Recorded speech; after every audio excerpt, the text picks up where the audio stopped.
जी हां, देश के बाकी राज्यों की तरह राजस्थान में भी कोरोना कहर बरपा रहा है और पिछले 24 घंटे में वहां 18,000 से ज्यादा नए केस निकलकर सामने आए हैं तो 164 लोगों की मौत भी हुई है। मरने वालों का आंकड़ा 5,300 के पार पहुंच चुका है। लेकिन संकट की इसी घड़ी में सरकारी तंत्र की लापरवाही कम होने का नाम नहीं ले रही है। न्यूज नेशन की पड़ताल में राजस्थान के जयपुर ग्रामीण, चूरू, उदयपुर समेत कई जिलों से कबाड़ हो रहे वेंटिलेटर की चौंकाने वाली तस्वीरें सामने आ रही हैं। ये रिपोर्ट देखिए।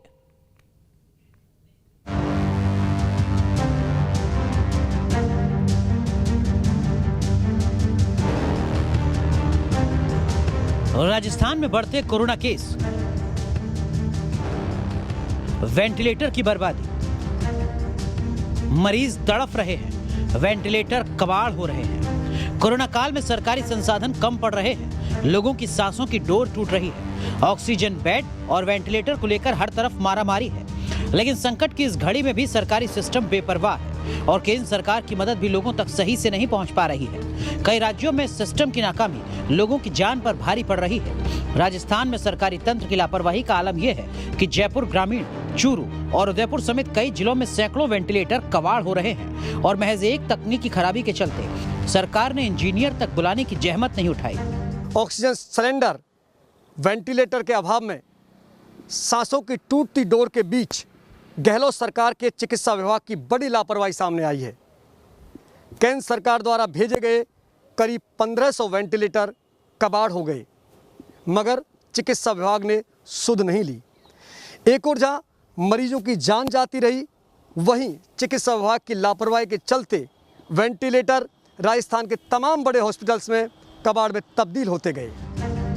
यह है राजस्थान के चूरू जिले का राजकीय भारतीय अस्पताल, जहां आप देख सकते हैं किस तरह से कोरोना संकट के इस दौर में जो वेंटिलेटर क्रिटिकल मरीजों को मिलना चाहिए था वो कबाड़ में पड़ा हुआ है, और वो भी टॉयलेट के अंदर। और पीएम केयर्स फंड से आए हुए वेंटिलेटर धूल फांक रहे हैं। मेडिकल कॉलेज के अधीन आने वाला ये जिला अस्पताल आज मरीजों की संख्या बढ़ाने के बाद हाफ खड़ा हुआ है तो कोरोना वार्ड अस्पतालों के शौचालय में बंद पड़े दर्जनों वेंटिलेटर रद्दी की भांति फेंके पड़े।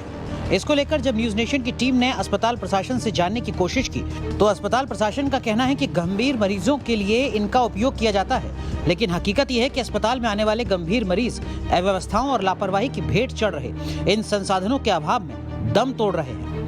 15 वेंटिलेटर हमारे पास इंस्टॉल नहीं करे गए हैं, पैक्ड पड़े हैं।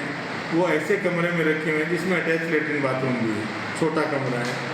उसको इस ढंग से ले लिया गया, जिस मैंने भी पढ़ा, मुझे बड़ा अफसोस हुआ। दुख मैंने व्यक्ति को जाके भी देखा तो बड़े डब्बे के अंदर पैक पड़े हैं। वो हमें वापस जयपुर भिजवाने थे, लेकिन कोविड की अचानक संख्या के बेड बढ़ते हुए परिदृश्य में जिला प्रशासन ने, मेडिकल प्रशासन ने ये निर्णय लिया कि अपने पास जब एनेस्थेटिस्ट बढ़ जाए, स्टाफ बढ़ जाए, कल को केस भी बढ़ जाए, क्योंकि हमारे एक प्लांट ऑक्सीजन का और लगने जा रहा है। अस्पताल अधीक्षक का कहना है कि उनके पास 67 वेंटिलेटर, जिनमें से 51 काम कर रहे हैं, एक खराब है और 15 अनइंस्टॉल।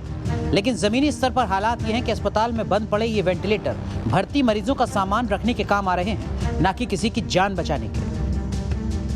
मैंने आज ही एनेस्थीसिया के हमारे एचओडी है डॉक्टर दीपक चौधरी साहब, उनके अध्यक्षता में टीम बना के सभी वेंटिलेटर की रीपोजिशनिंग और जो एक्चुअल स्थिति है उसको लेने के लिए कहा है। मेरे पास रिपोर्ट आ जाएगी। मैंने व्यक्तिगत भी रात को 12:30 बजे जो वेंटिलेटर आईसीयू में लगे हुए थे उनकी जांच की है। देश के बाकी राज्यों की तरह ही राजस्थान के भी ज्यादातर अस्पतालों में ऑक्सीजन बेड और वेंटिलेटर की मारामारी चल रही है। बेड की कमी की वजह से जयपुर समेत राजस्थान के कई जिलों में प्राइवेट और सरकारी अस्पतालों में मरीजों को भर्ती करने से इनकार किया जा रहा है। ऐसे में सांस लेने में परेशानी से कई मरीजों के अस्पतालों के गेट पर ही दम तोड़ने की तस्वीरें भी सामने आ रही हैं। और इन सब के बीच राजस्थान सतर्क है का नारा देने वाली राजस्थान सरकार और प्रदेश का चिकित्सा विभाग भी बड़ी लापरवाही बरत रहा है। चूरू की तरह ही कोटपुतली के बीडीएम अस्पताल में भी कोरोना पेशेंट के उपचार के लिए 9 महीने पहले आए 5 तैयार और डिब्बों में बंद 15 नए वेंटिलेटर समेत कुल 20 वेंटिलेटर इंस्टॉल न हो पाने की वजह से दम तोड़ रहे हैं, जो अगर चालू होते तो 10-10 बेड के 2 आईसीयू वार्ड शुरू हो सकते थे।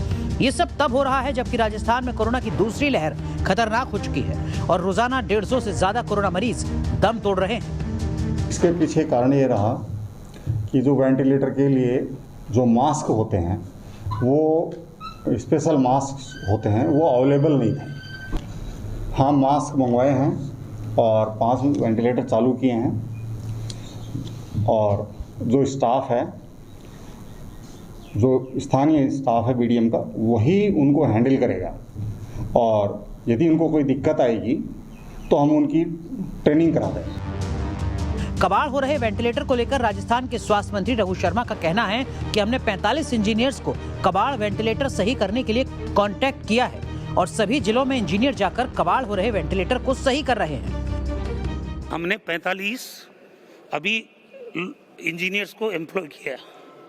जहाँ जहाँ ये शिकायत वेंटिलेटर्स नहीं चल रहे हैं, रिक्वायरमेंट के हिसाब से वो सारे वेंटिलेटर चले, उसके लिए 45 इंजीनियर्स को अनुबंध किया। अभी वो जा रहे हैं सब जगह। अब वो शिकायत आपको 1-2 दिन में नहीं मिलेगी। राजस्थान में कबाड़ में वेंटिलेटर पड़े होने की वजह से सियासत भी शुरू हो गई है, जिस पर गहलोत सरकार में कैबिनेट मंत्री प्रताप सिंह खाचरियावास का कहना है कि कोरोना के कहर में सियासत करने की जरूरत नहीं है। ट्वीट कर रही है केंद्र सरकार कि आपने जो वेंटिलेटर हमने दिए उसको ठीक नहीं कराए। सारे वेंटिलेटर ठीक कराने के लिए जान लड़ा रखी है, सब आदमी लगे हुए। एक भी हॉस्पिटल, एक भी सरकार, मैं खुद रोज कोरोना मरीजों से मिलता हूं और किसी बीजेपी वाले को ये गलतफहमी है या कांग्रेस वाले को, तो मेरे साथ चले, मैं लेके चलूंगा उसको दर्द को। कौन से वेंटिलेटर का हिसाब कर रहे हो? राजस्थान के स्वास्थ्य मंत्री कोरोना के कहर को रोकने के लिए हर उपाय करने की बात कह रहे हैं, लेकिन जिस तरह से 1500 से ज्यादा वेंटिलेटर कबाड़ में धूल फाक रहे हैं, वो कुछ और ही कहानी बयां कर रहे हैं। जाहिर है उसको लेकर सवाल उठेंगे ही। सैकड़ों जान जाने के बाद चिकित्सा विभाग अब जागा है और 15 इंजीनियरों को वेंटिलेटर सुधारने का जिम्मा दिया है। मगर गहलोत सरकार की इस लापरवाही को लेकर अब गहलोत सरकार भाजपा के निशाने पर है। वीडियो जर्नलिस्ट राजीव चौधरी के साथ लाल सिंह फौजदार, न्यूज़ नेशन, जयपुर।